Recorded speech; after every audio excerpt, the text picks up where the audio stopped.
إلى الآخر آيات.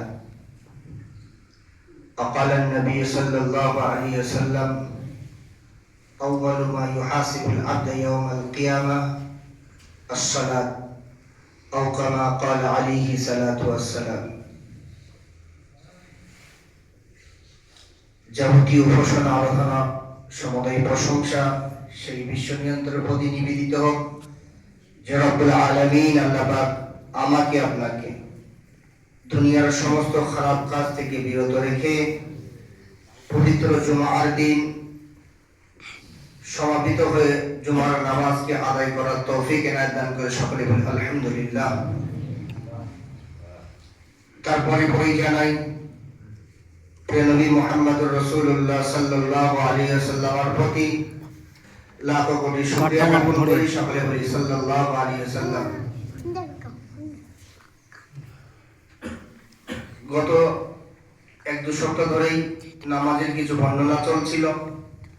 আমি আপনাদের সূচনাতে একটি হাদিস পেশ করেছিলাম। মহান আল্লাহ পাকের নবী জনাবে মুহাম্মদ রাসূলুল্লাহ সাল্লাল্লাহু আলাইহি ওয়াসাল্লাম হাদিস শরীফের মধ্যে জানিয়েছেন, বুনিয়াল ইসলামু আলা খামসিন।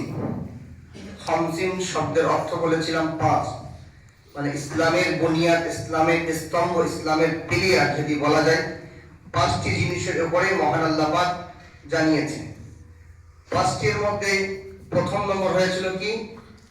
কালমে লা ইলাহা ইল্লাল্লাহ মুহাম্মাদুর রাসূলুল্লাহ। এর বিষয়ে কিছু আলাপ আলোচনা হয়েছিল। দ্বিতীয় নম্বর স্তম্ভ সেটা হলো কি? নামাজ। নামাজ হলো দ্বিতীয় নম্বর স্তম্ভ। এই নামাজের ভিতরে আমার আপনার গাফিলতা এই সম্পর্কে কিছু হচ্ছিল। তাহলে সেই নামাজ নিয়ে আরো 2-4টি কথা বলি। আজকে আমি মুসলমান, আমি নামাজ থেকে তো আছি, দূরে আছি। কেন জানেন? কেন আমরা দিনটাকে সঠিকভাবে বুঝতে পারিনি এবং বোঝারও চেষ্টাও করিনি। তৎপ্রিয় ঠিক নবী সাল্লাল্লাহু আলাইহি ওয়াসাল্লামের হাদিসের অনুযায়ী যদি আমি আপনি যদি দেখি, আল্লাহ পাক আমাকে আপনাকে আশরাফুল মাখলুকাত করেছে, দুনিয়ার মধ্যে শ্রেষ্ঠ বানিয়েছেন। কেন জানেন? কেন আমার আপনার জ্ঞান, বিবেক, বুদ্ধি আছে বলে মহান আল্লাহ পাক আমাকে আপনাকে শ্রেষ্ঠ বানিয়েছেন। আমাকে আপনাকে শ্রেষ্ঠ বানিয়েছে এই জন্য করে আমার আপনার জ্ঞান, বিবেক, বুদ্ধি, আকল আছে বলে সেই আকলের দ্বারাই, সেই বুদ্ধির দ্বারাই, বিবেকের দ্বারাই, সেই বিবেকটা আল্লাহর কাছে আমি আপনি কি খরচ করতে পারছি? আল্লাহর জন্য কি সেই বিবেকটা একটু লাগাচ্ছি? আমার আপনার কতটা আফসোসের বিষয়, আমাকে যে মাহবুব বানিয়েছে, সেই যে প্রতিপালক আমাকে বানিয়েছে, যে সৃষ্টিকর্তা আমাকে আপনাকে বানিয়েছে, আমি আপনি সেই মাহবুবের জন্য একটু সময় বার করে সেই মাহবুবের দরবারে একটু কপালটা নিচু করছি না? আমি আপনি করছি কি? অন্যান্য কাজে আমার আপনার কপাল নিচু হচ্ছে। আপনি যদি বলবেন কেন আপনি দেখবেন যখন মানুষের যখন শারীরিক অবস্থাটা খুব খারাপ হয়, ডক্টরের কাছে যায়, ডক্টর কিছু রুলস বলে দেয়, আপনার এই যে রোগ আছে, এই রোগের জন্য আপনাকে এই জিনিসগুলো আপনাকে করতে হবে। আপনি বলেন আপনার খানিকের জীবন জিন্দেগি, 60 বছর জীবন জিন্দেগি চালানোর জন্য আমি আপনি সেই রুলসগুলো মানি না? বলেন, একটু কথা বলেন। আমি আপনি সেগুলো তো মানি তো নাকি? 60 বছর জীবন জিন্দেগি বাঁচার জন্য আমাকে খাবার পরিত্যাগ করতে বলেছে, আমি সেটাও ছেড়েছি। আমাকে বলেছে সকালবেলা উঠে একটু মর্নিং ওয়াকিং করতে হবে, সেটাও আমি করছি। সকালে আরামের বিছানায় আরাম করে সেটা মানছি। কিন্তু আমাকে আপনাকে আল্লাহ বলেছে, আল্লাহর কথা আমি আপনি মানছি না। কেন বলেন তো? কেন আল্লাহকে আমি আপনি বুঝিনি এবং বোঝার চেষ্টা করিনি। আমি আপনি যদি আল্লাহকে বোঝার চেষ্টা করতাম, আল্লাহকে যদি ভাবার চেষ্টা, আল্লাহকে নিয়ে, আল্লাহ এই যে সৃষ্টি জগৎ নিয়ে যদি ভাবতাম, আল্লাহর ইবাদত সমূহকে নিয়ে যদি ভাবতাম, তাহলে আমার আপনার থেকে এই গাফিলতা আসতো না। আমার আপনার থেকে এই দূরত্বটা, নামাজ থেকে দূরত্বটা আমার আপনার মধ্যে থেকে আসতো না। কেন আমি আপনাকে হাদিস জানিয়েছি, প্রিয় নবী মুহাম্মদ রাসূলুল্লাহ সাল্লাল্লাহু আলাইহি ওয়াসাল্লাম সর্বপ্রথম বান্দার কিয়ামতের দিনে যে হিসাব নেবে, আউয়ালু মা ইউহাসিবুল আবদু ইয়াউমাল কিয়ামা, আউয়ালু মানে প্রথম, আউয়ালু আল্লাহ পাক বান্দাকে হিসাব করে ইউহাসিবু হিসাব নেবে। বান্দার প্রথম কি জিনিস জানেন? নামাজের সম্পর্কে হিসাব দেবে। এই নামাজের সম্পর্কে যখন আল্লাহ পাক আমার আপনার থেকে হিসাব নেবে, আমার আপনার থেকে যখন আল্লাহ পাক কৈফিয়ত নেবে নামাজ সম্পর্কে, সেদিন আমি আপনি কি জবাব দেবো বলেন? যে মাবুদ আমাকে বানিয়েছে, যে সৃষ্টিকর্তা আমাকে বানিয়েছে, সেই সৃষ্টিকর্তার সামনে মাথা ঝোঁকার জন্য আমি আপনি সেদিন কি জবাব দেবো? দরবারে এরা একটা পাপাচার ব্যক্তি যখন দুনিয়া থেকে যখন পাপাচার ব্যক্তি যখন বিদায় নেয়, একটা দুনিয়া থেকে যখন একটা পাপাচার ব্যক্তি যখন বিদায় নেয়, যার যখন ইন্তেকাল হয়ে যায়, একটা বেনামাজি যখন দুনিয়া থেকে যখন চলে যায়, তখন ফেরেশতা হযরত আজরাইল আলাইহিস সালাতু ওয়াস সালাম এসে বলে, ইয়া আইয়ুহান নাফসুল খাবিস, খাবিস বলে সম্বোধন করে বলে, উখরুজ, বার হয়ে এসো। তখন গম্ভীর আওয়াজ দিয়ে বলবে, ইয়া আইয়ুহান নাফসুল খাবিস, উখরুজ, বার হয়ে এসো। যেমন এরকম আওয়াজ দেবে, সঙ্গে সঙ্গে চারিপাশে কিছু ফেরেশতা থাকবে, সে সমস্ত ফেরেশতারা ওই নফসটাকে আল্লাহ পাকের আরশে আজিমে, আল্লাহ পাকের আরশের দিকে নিয়ে যাবে, আসমানের দিকে নিয়ে যাবে। এমন করে ওই পাপাচার ব্যক্তি বেনামাজির নফসটা যখন আল্লাহ পাকের ফেরেশতা যখন আসমানের দিকে নিয়ে যাবে, প্রথম আসমানে যখন আল্লাহ পাকের ফেরেশতা নিয়ে যাবে, আল্লাহ পাকের ফেরেশতা অনেক সময় যখন প্রথম আসমানে মানুষ প্রথম আসমানে যারা আছেন তারা বলবে, কার নফস, এই কার নফস নিয়ে তুমি উপরে যাচ্ছ? এতটা দুর্গন্ধ, এতটা বদবুদা কার নফস নিয়ে? আমরা যেরকম নাকে হাত দিয়ে যেরকম নফস কিটাই খুব গন্ধ জিনিস দেখলে, সেরকম প্রথম আসমানে গিয়ে ফেরেশতারা ঠিক এরকম করবে, কার নফস নিয়ে যাচ্ছ? এমন করে যখন জেনে থাকবে, তখন আল্লাহ পাকের দরবারে এলান হয়ে যাবে, অমুক একটা বেনামাজির, অমুক একটা নাফরমান বান্দার নফস নিয়ে যা হচ্ছে। আল্লাহ পাক বলবে, দরকার নেই, ওরকম নফস নিয়ে যাও, সাত তরফ জমিনের নিচে ইল্লিহিউন বলে একটা জায়গা, সিজ্জিহিউন বলে একটা জায়গা আছে, ওই জাহান্নামের ওই কারাগারে গিয়ে বন্ধ করে দাও। সেদিন আমার আপনার নাফসকে সেদিন ফেরেশতারা শুনবে না। আমি আপনি বেনামাজি হয়ে ঘুরছি, আমার আপনার কোনো হিসাব নেই। শুধু তাই না, একটা বেনামাজি, একটা যারা নাফরমান বান্দা, তাদের যখন কবরে যখন ডাকা হবে, এটা নাফস নিয়ে খেলা হচ্ছে, কবরে যখন ডাকা হবে, মহান আল্লাহ পাকের নবী বলছেন, ইয়াযীকুল কবরু আলাইহি, তার উপরে কবর সংকীর্ণ হয়ে আসবে। কবরের দুই সাইডে মাটি, ইয়াযীকুল কবরু আলাইহি, তার উপরে কবরের মাটি সংকীর্ণ হয়ে যাবে। কিন্তু সংকীর্ণ হয়ে যাবে তাই না, রাসূল পাক সাল্লাল্লাহু আলাইহি ওয়াসাল্লাম বলেন, হাত্তা তাখতালিফু আযলাহুহু, এবং এই দুই পাজরের হাড় একের উপরের পাজরের হাড় এরকম মিলাতে থাকবে, মিলে যাবে। সেদিন আমি আপনি যদি বেনামাজি হই, সেদিন ওই জায়গাটা আল্লাহর দরবারে ওই জায়গাটা আমি আপনি মোকাবেলা করতে পারবো তো? আজকে আমার আপনার হাতে একটু তাকাত আছে, শক্তি আছে বলে আমি আপনি দুনিয়াতে শক্তির বলে, তাকাতের বলে আমি আপনি সোশ্যালি যত প্রকারের বলেন, যত রকমের আমার আপনার ভিতরে শক্তি আছে, সেইগুলো আমি ব্যবহার করি। সেদিন আল্লাহর দরবারে কবরেতে আপনি ব্যবহার করতে পারবেন তো?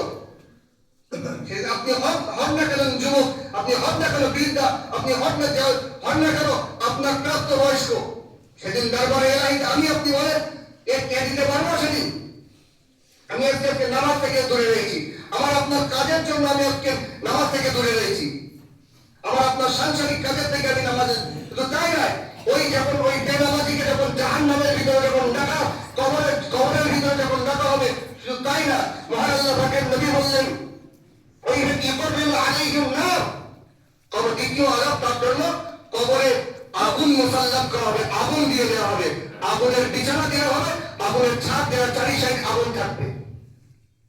বলেন সেদিন আমি আপনি কি করব?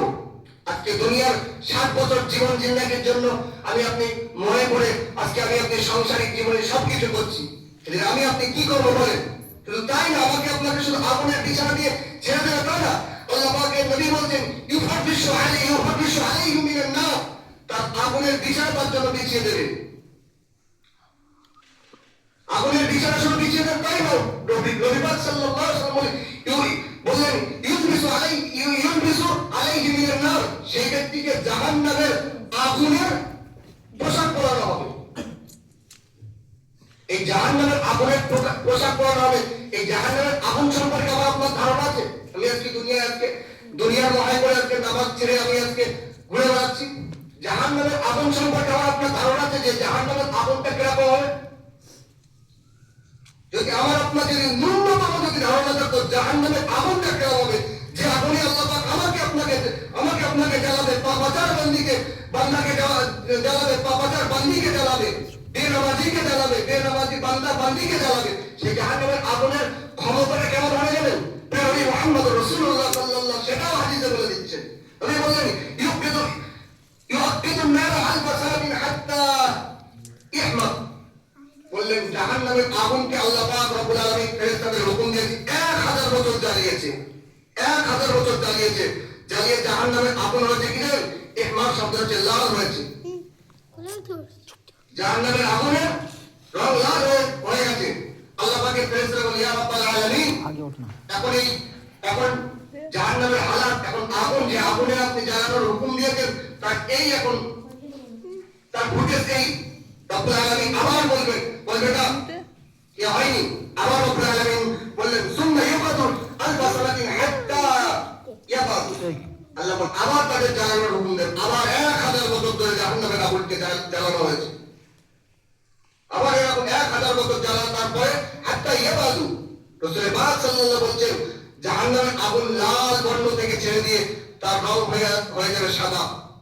আপনারা বলেন, আপনারা গ্রাম বাংলার মানুষ, আমি আপনি মানুষ, আমি আপনি যখন ভাটায় যাই, ভাটায় যখন আগুন জ্বলে, ঢিক পাই না, যা বলেন কি বলেন, ভাটায় যেখানে আগুন জ্বলে ইট পোড়ানো হয়, সেখানকার অবস্থাটা কি হয়? শীতের দিনে সামান্য চুলোর আগুনটা কিরকম হয় বলেন? এই আগুনটাকে আল্লাহ পাক 1000 বছর জ্বালিয়েছে। জ্বালিয়ে তার নাম হয়েছিল, প্রথম হয়েছিল কি লাল রং। তারপর আল্লাহ বলবেন হয়নি আবার জ্বালাও, আবার জ্বালিয়েছে, আবার 1000 বছর ধরে টোটালি 2000 বছর জাহান্নামের আগুন কিন্তু জ্বালিয়েছে। জ্বালিয়ে জাহান্নামের আগুনের রং হয়েছে সাদা। আল্লাহ পাক বলবেন না, ইয়া হয়নি। দুনিয়াতে যাদের এখানে রাখা হবে, যাদের নফস এখন সিজ্জিয়ুনে রাখা আছে, সিজ্জিয়ুন কোথায়? 7 তবক জমিনের নিচে একটা জেলখানা স্বরূপ আপনি ভেবে নিতে পারেন।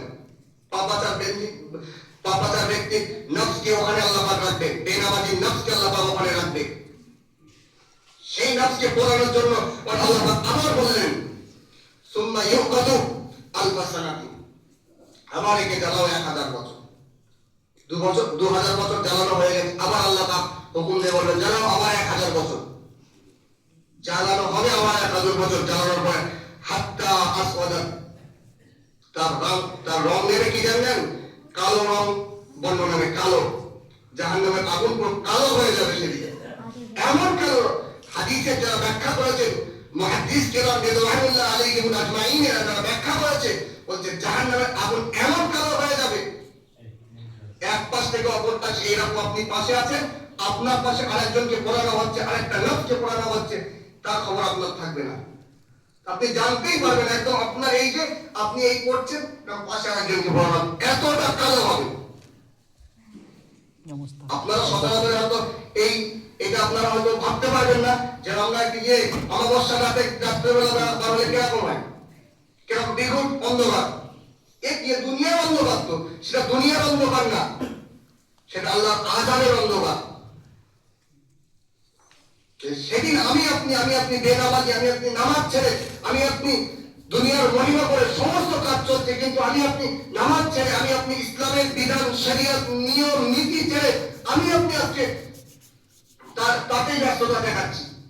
সেদিন আপনি কি ভাববেন? সেদিন কি আল্লাহ পাকের এই জাহান্নামের আগুনে আপনি পড়তে পারবেন? তো যদি বলেন হ্যাঁ আমার কোনো ব্যাপার নেই, আমার পড়ার ক্ষমতা আছে, তাহলে আপনি নামাজ ছাড়বেন, আপনাকে নামাজের জন্য কেউ বলবে না। আপনি বলেন এই জাহান্নামের আগুন আল্লাহ পাক 300 বছর ধরে এরকম জ্বালিয়েছে, 1000 বছর করে করে, তাহলে 3000 বছর আল্লাহ পাক জ্বালিয়েছে। জ্বালিয়ে এই পরিণত হয়েছে।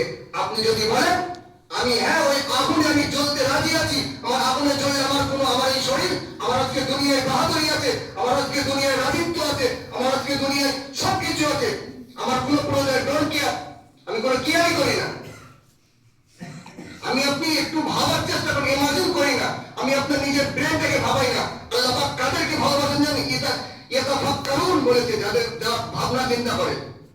এই সম্পর্কে আমি আপনি ভেবেছি একবার কোনোদিন?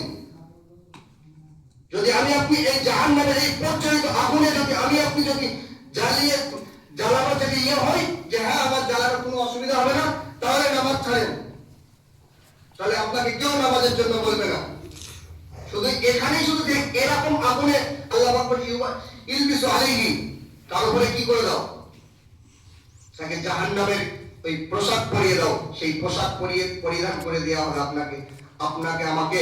যারা আমরা বেনামাজি আছে, যারা নামাজ থেকে যারা আজকে অনিয়া, যারা আজকে দুনিয়ার মহিমা হয়ে আজকে ইসলামের রীতিনীতি থেকে ইসলামের তামাম ইবাদত থেকে আমরা যারা দূরে সরে আছি, আল্লাহ পাক আমাকে আপনাকে সবাইকে সেদিন আল্লাহ পাক আমাকে আপনাকে সেদিন পড়াবে। সেদিন আমি আপনি কি পড়তে পারবো বলে মনে হয় এই আগুনে? বলেন, আমি আপনি কি পড়ার আমার আপনার জন্য সম্ভব হবে কি? দুনিয়ার সামান্য একটু আগুন লাগলে মানুষ আপনারা দেখেছেন তো কিরকম হয়ে যায় মানুষ। সামান্য একটু আগুন লাগলে মানুষের অবস্থা কি? আপনি যাবেন, আপনি যারা হসপিটালিস্ট যারা আছে, যারা বিশেষ করে এই পোড়া রোগী, তারা কিভাবে আচার কাছে কিভাবে তরপাচ্ছে আপনি জীবনে কল্পনা করতে পারবেন কিভাবে তারা তরপাচ্ছে। কিন্তু আল্লাহ পাকের এই আযাবে জাহান্নামে কঠিন আগুনে যখন আমাকে আপনাকে দেওয়া হবে, আমি আপনি সেদিন সহ্য করতে পারবো তো? বলেন, আমি আপনি সহ্য করতে? তাই না, এটা তো দ্বিতীয় নম্বর আযাব। যারা বেনামাজি, যারা আল্লাহর সাথে নাফরমানি করেছে, তাদের দ্বিতীয় নম্বর আযাব। শুধু এই না, আল্লাহ পাক এই নবী বলেছেন ইউসাল্লিতু আলাইহি ফিল কবরি সুবহান, তাদের কবরে আল্লাহ পাক রব্বুল আলামিন, সুবহান বলতে অজগর সাপ, ওরকম বড় বড় সাপের আল্লাহ পাক সেই বেনামাজির কবরে, সেই নাফরমান বান্দার কবরে মুসাল্লাত করবে। রাসূল পাক সাল্লাল্লাহু আলাইহি ওয়াসাল্লাম বলছে ওই সাপের চোখগুলো হবে কিরকম জানেন? আগুনের ন্যায়, এবং তার নখগুলো এমন হবে, সেই একটা মানুষ যদি পার হয়, এক বছর থেকে একদিন সারাদিন লেগে যাবে তার শুধু নখ পার হবে। আমি আপনি বেনামাজি, আমি আপনি ইসলাম শরিয়ত থেকে দূরে রেখেছি, সেদিন আমাকে আপনাকে সবল মারবে, আমাকে আপনাকে ওই সাপ দংশন করবে, সেই দংশন আমি আপনি সহ্য করতে পারবো তো? বলেন, সেই দংশন আমার আপনার জন্য সহ্য করা সম্ভব হবে? বলেন তো। তাই না, রব্বুল আলামিন আল্লাহ পাক কেমন করে যখন জাহান্নামে যখন দিয়ে দেবে বান্দাকে, জাহান্নামে যখন বান্দা যখন চলে যাবে, আল্লাহ পাক রব্বুল আলামিন একটা গম্ভীর আওয়াজ দিয়ে বলবে, মা সাআলাকা ফিস সাকার, কি কারণে তুমি সাকার এসেছো? এই সমস্ত বেনামাজি যারা, এই সমস্ত যারা আল্লাহর নাফরমান বান্দা, তাদের সাকার নামীয় জাহান্নামে রাখা হবে। মা সাআলাকুম ফিস সাকার, তুমি কি কারণে সাকারে এসেছো? জাহান্নামের এই সাকারে তুমি কি কারণে এসেছো? আল্লাহ পাক এরকম আওয়াজ দিয়ে বলবে, মা সাআলাকা, তুমি কি কারণে এই সাকারে এসেছো? তখন তারা বলবে কি জানেন? তারা তখন আওয়াজ দিয়ে বলবেন, ক্বালু লাম নাকা মিনাল মুসাল্লিন, আল্লাহ আমরা দুনিয়াতে মুসাল্লিন অর্থাৎ আমরা নামাজ পড়তাম না, দুনিয়াতে নামাজ থেকে আমরা অনিয়া দেখেছি, এই জন্য করে আজকে আমরা সাকারে আল্লাহ পড়ছি। তো জাহান্নামের এই বর্ণনা, জাহান্নামের এমন এমন বর্ণনা আছে, আমি আপনি যদি সেগুলো শুনি, আমার আপনার কিন্তু চোখ, কিন্তু আমি আপনি চোখকে কাঁদাতে পারলাম, কিন্তু আমার আপনার যদি মনকে অন্তরকে যদি কাঁদাতে পারি, তাহলে আমার আপনার এই সোনা বলাটা তাহলে উপকৃত হবে। আর যদি না যদি কাঁদাতে পারি, তাহলে কোনো উপকৃত নেই। আমি আপনাকে গত সপ্তাহে কি বলেছিলাম? আল্লাহ পাক ওই সমস্ত ব্যক্তির জন্য বলেছে, কাদের জন্য? আল্লাহ লাহুম কুলুবুল লা ইয়াফকাহুনা বিহা, যাদেরকে আমি আল্লাহ দিল দিয়েছি, অন্তর দিয়েছি, যারা বুঝেও না বোঝার ভান করে। কি বলেছে তো হুজুর, ঠিক আছে, মসজিদ পর্যন্ত ঠিক আছে, মসজিদে বড় তখন আমি জন। আল্লাহ পাক এই সমস্ত অন্তরকে লক্ষ্য করে লাহুম কুলুবুল লা ইয়াফকাহুনা বিহা, আমি আল্লাহ যাদের দিল দিয়েছি, অন্তর দিয়েছি, যারা বুঝেও না বোঝার ভান করে। ওয়ালাহুম আ'য়ুনুন লা ইয়াবসিরুনা বিহা, আল্লাহ পাক রব্বুল আলামিন বলছেন, আমি আল্লাহ যাদের চোখ দিয়েছি, দেখেও না দেখার ভান করে। যে মসজিদ আছে, নামাজ পড়তে হবে, দেখেও না দেখার ভান করে। আফসোস লাগে কি জানেন? কিছু কিছু বয়স্ক লোক আছে তো, তাদের নামিয়ে দিয়ে তাদের বাড়ির কিছু কিছু লোক আছে, এখান থেকে গাড়ি ঘুরিয়ে নিয়ে চলে যায়, মনে হয় এখানে একটা যেন খারাপ জায়গা, এখানে গেলেই গোনা হবে। তাহলে আপনি ওই সমস্ত যুবকের আপনি কি বলবেন? আল্লাহ পাক আপনার যুবক বয়সের হিসাব নেবে আগে। এই সাকার নামীয় জাহান্নামে কে আল্লাহ পাক রেখে, যখন মানুষ এরকম প্রজ্বলিত আগুনে 3000 বছর ধরে যে আগুন জ্বালিয়েছে আল্লাহ পাক, সেই আগুনে যখন মানুষ যখন পুড়বে, সে আগুনে মানুষ যখন পুড়বে, তখন রব্বুল আলামিন এমন করে বান্দাদেরকে ডেকে বলবে, কি কারণে তোমরা এসেছো? তারা বলবে, রব্বুল আলামিন আমরা দুনিয়াতে শুনেছি। আবার আল্লাহ পাক তাদের একটা গম্ভীর আওয়াজ দিয়ে বলবে, আলাম ইয়াতিকুমুন নাযীর, তোমাদের কাছে কি কোনো আমার ডরানেওয়ালা, তোমাদের কাছে কি কোনো নামাজের কথা বলেনি? তারা আল্লাহ পাক আবার আওয়াজ দিয়ে বলবে, আলাম ইয়াতিকুমুন নাযীর, আইয়ুহান নাস ইয়া আইয়ুহান নাসুল খাবিস খুব্বা, তোমাদের কাছে কেউ যায়নি? আলাম ইয়াতিকুমুন নাযীর। কোন বর্ণনা এসেছে হ্যাঁ আমাদের কাছে এসেছিল, আল্লাহ মানিনি। আর কোন বর্ণনা এসে বলবে লা ইয়াতিনা, আল্লাহ আমাদের কাছে আসেনি, আমাদের কাছে কেউ বলেনি নামাজ সম্পর্কে, আমাদের কাছে কেউ বলেনি এ সম্পর্কে। আল্লাহ পাক বলবে হুয়া কাযিবুন, পকড়াকে ঠিক ধরো, এটা মিথ্যাবাদী। আল্লাহ পাক আওয়াজে বলবে, গম্ভীর আওয়াজ সেদিনকে, আগে হুয়া কাযিবুন, এ মিথ্যাবাদী। নাকে জাহান্নামে নিয়ে যাবে, জাহান্নামে নিয়ে যাবে কিরকম হবে? আমাকে আপনাকে জাহান্নামে নিয়ে যাবে কিরকম? আগুনের শিকল পরিয়ে, আর হাত বেড়া বাঁধবে। বেড়া বলতে আমরা কি বলি জানি, সবাই বুঝি না। এই হাতটা দুই হাতটা এরকম ভাবে দিয়ে আল্লাহ পাক বেঁধে দেবে। আজকে দুনিয়াতে আজকে আমাদের জীবন থাকতে আমাদের হাতটা কান পর্যন্ত আল্লাহর জন্য ওঠেনি, সেদিন আল্লাহ আমার আপনার হাতটা কান পর্যন্ত তুলেই ছাড়বে। আপনার দুনিয়ার বাহাদুরি, আমার আপনার দুনিয়ার বাহাদুরি, সেদিন আল্লাহ পাক আমার আপনার হাত কান পর্যন্ত তুলে ফেরেশতাদের হুকুম দেবে, যাও কে নিয়ে যাও জাহান্নামের দিকে। বর্ণনাকারীরা বলছেন তাদেরকে টেনে টেনে টেনে টেনে গলা ধাক্কা দিয়ে তাদেরকে নিয়ে যাওয়া হবে। তখন আল্লাহ পাকের জাহান্নাম হুঙ্কার দেবে, ইয়া রাব্বাল আলামিন, আপনি তো আমাকে বলেছিলেন আপনার পাপাচার আপনার বেনামাজি বান্দা আমাকে দেবে, আল্লাহ আপনি দেন। জাহান্নাম বারবার হুঙ্কার দেবে, যেদিন জাহান্নামের গর্জন জাহান্নামে যখন ছুটে আসবে, আল্লাহ পাক আপনি তো আমাকে হুকুম বলেছিলেন যে আমি তোমার ভিতরে আমার পাপাচার আমার গুনাহগার বান্দা বেনামাজি বান্দা দেবো, আল্লাহ কি হচ্ছে আপনি দেন আমার ভিতরে। জাহান্নামের আগুনের লিলি লাগানি আগুন এখন ছুটে আসবে সেদিনকে আমি আপনি আগুনের ঢাল হিসেবে আমার আপনার এই জীবন জিন্দেগির, আর দুনিয়া তো মাজরাতুল আখিরা, এই দুনিয়া হলো আখিরাতের ক্ষেত স্বরূপ। আমার এই ক্ষেতের ফসলটা আমি কি সেদিন এই ঢাল থেকে বাঁচাতে পারবো? বলেন আপনি, আমার আপনার ক্ষেতের ফসলটা কি ঢাল থেকে বাঁচাতে পারবো সেদিন? আমার আপনার এই দুনিয়াতে যে আমি যেগুলো চাষ করছি, আমার যে কারনামাগুলো, আমার যে কাজগুলো, সেদিন কিছু কিছু বান্দা সেদিন বলবে, রব্বুল আলামিন আমি দুনিয়াতে অমুক কাজে ব্যস্ত ছিলাম, আমার দুনিয়াতে আমার এই কাজের জন্য, আমার ব্যবসার জন্য, আমার দুনিয়ার এই সব কাজের জন্য আল্লাহ আমি ব্যস্ত ছিলাম। নবী সুলাইমান আলাইহিস সালাতু ওয়াস সালামকে আল্লাহ পাক উদাহরণ দেন, তুমি কি আমার নবী সুলাইমানের থেকেও বেশি ব্যস্ত ছিলে? যে সুলাইমান আলাইহিস সালামকে পুরো দুনিয়ার রাজত্ব দিয়েছিলেন আল্লাহ পাক, সেই সুলাইমান আলাইহিস সালাতু ওয়াস সালামকে দেবে উপমা দিয়ে আল্লাহ বললেন। তখন সেদিন আমার আপনার উপরে কি হবে? আজকে এখনো বলছি, আসেন আমরা আপনার হয়তো আমি আপনি হয়তো ব্যস্ততা জীবনে, কেন আল্লাহ পাক বলেন লাকাদ কানা লাকুম, আল্লাহ পাক বলছেন আমি দুনিয়াতে মানুষকে পাঠিয়েছি ইবাদত বান্দি করার জন্য। আমি আপনি যদি শরিয়ত মেনে চলি তাহলে ইনশাআল্লাহ আমি আপনি যে ব্যবসার জন্য যাব সেটা আমার জন্য ইবাদত হবে, আমার জন্য আমল হয়ে দাঁড়াবে। ইল্লা লিয়াবুদুন, আল্লাহ বলেছে কোরআনে, শুধুমাত্র ইবাদতের জন্য। আমার আপনার ব্যবসার কাজে যাব, যদি আমি শরিয়ত মেনে চলি আমার ব্যবসার কাজে যাওয়াটা আমার জন্য ইবাদত হবে। আমি আপনি যদি অন্য যে কোনো কাজে, সাংসারিক কোনো কাজে যাব, সেই কাজটা আমার আপনার জন্য ইবাদত হবে। ইবাদত মানে আল্লাহ পাকই বলেন আপনাকে সমস্ত সব হালাতে মসজিদে থাকতে হবে। আপনি দুনিয়াবি কাজ করবেন, তার সাথে আপনি মসজিদের যেমন যেসব ইসলামের হুকুম আকাম সেগুলো আপনি মেনে চলেন, তাহলে সেদিনকে এই জাহান্নামের এই কঠিন আযাব থেকে সেদিন আমি আপনি বাঁচতে পারবো। তা না হলে এই জাহান্নামের কঠিন আযাব থেকে আমার আপনার বাঁচার কোনো ক্ষমতা নেই।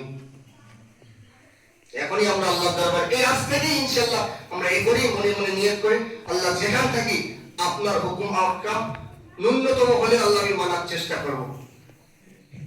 আল্লাহ আপনার হুকুম আহকাম ন্যূনতম হলে মানার চেষ্টা করব। আল্লাহ পাক সেদিন কিয়ামতের দিন কিন্তু আমার যুবক বয়সের, আমার জওয়ানি হালাতের এটা হিসাবটা আল্লাহ আমাকে আপনার থেকে প্রথম নেন।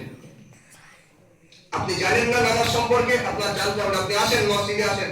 আমরা ইনশাআল্লাহ মাগরিব বা ফজর বাদ একটা সেশন চালু করেছি, যারা বয়স্ক আছেন তাদেরকে নামাজের শিক্ষা দেওয়া। ইনশাআল্লাহ আমরা তাদেরকে শেখাবো। আপনি আসেন, আপনি জানেন না আপনাকে জানতে হবে না, কিন্তু আপনি দরবারে ইলাহিতে তো হাজির যান। ইনশাআল্লাহ আপনার যে সমস্ত ন্যূনতম এটা আছে সেটা আমরা ইনশাআল্লাহ যে প্রক্রিয়াতে দিলে আপনি বুঝতে পারবেন সেই প্রক্রিয়াতে আমরা দেওয়ার চেষ্টা করব। আল্লাহ পাক আমাকে আপনাকে সকলকে বেশি বেশি করে আমল করার তৌফিক দান করুন। সকলে বলি আল্লাহুম্মা আমিন। ওয়া আখিরু দাওয়ানা আলহামদুলিল্লাহি রাব্বিল আলামিন। আসসালামু আলাইকুম ওয়া রাহমাতুল্লাহ।